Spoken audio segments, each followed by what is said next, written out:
Hi friends, welcome to my channel, No More Hiding, Come to the Light. Today I want to share a short but powerful story from my recovery journey.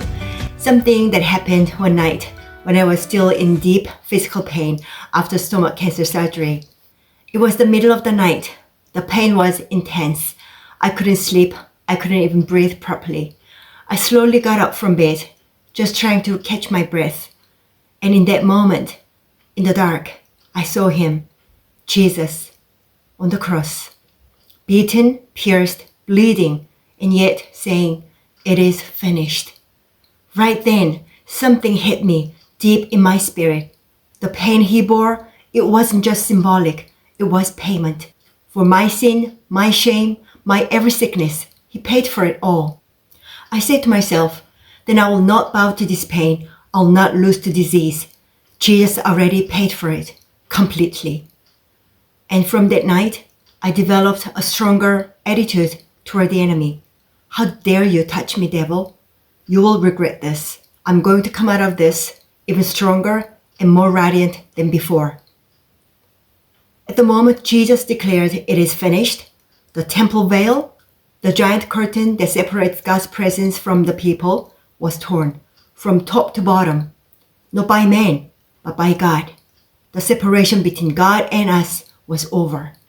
Just as the curtain was torn, Jesus' body was torn for us. As I meditate on that moment, suddenly I burst into tears. I had experienced a 15 centimeter open surgery on my abdomen. I knew the pain of a body being cut, how hard it was to even breathe, to move, to sleep. And then it hit me. God himself came in a human body like ours and allowed his entire body to be torn open. He endured brutal flogging until his appearance was so disfigured beyond that of any human being. His whole form marred beyond human likeness. And I wept. The prophet Isaiah saw this day and wrote, "He was pierced for our transgressions.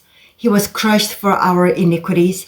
The punishment that brought us peace was upon him, and by his wounds we are healed."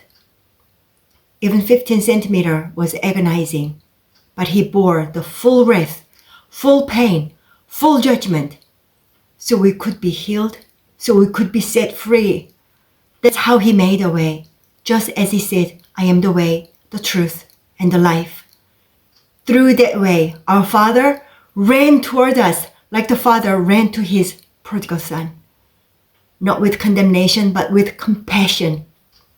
John 3:16 says, God gave his son not only to save us from perishing, but to give us eternal life. And the word life in Greek is Zoe, God's own kind of life, God's own kind of nature, overflowing, unshakable, divine, eternal. This is what he wanted for us. Not just survival, but union. Not just rescue, but rebirth.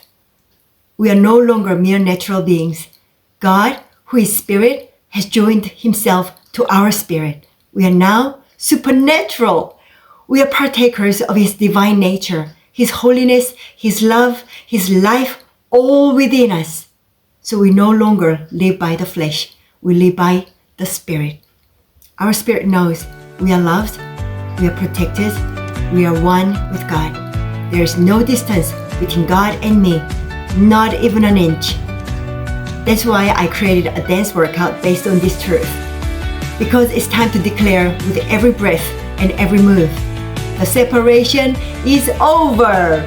I am alive with Zoe. No more hiding. Let's shine. Let's move. Let's live the Zoe life.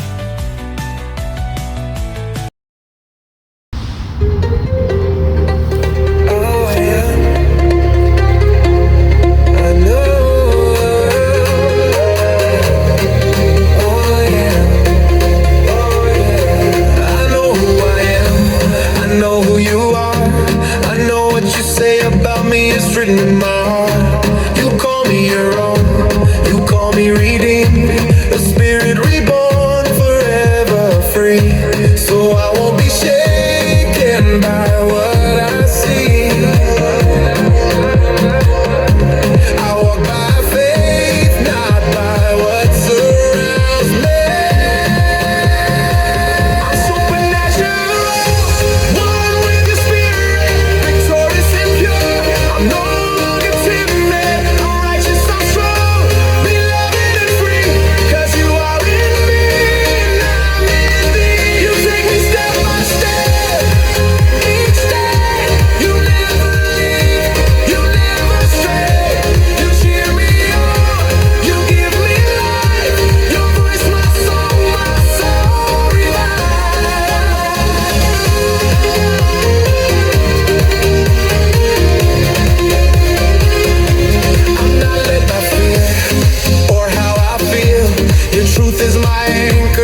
never fails and never fades. Your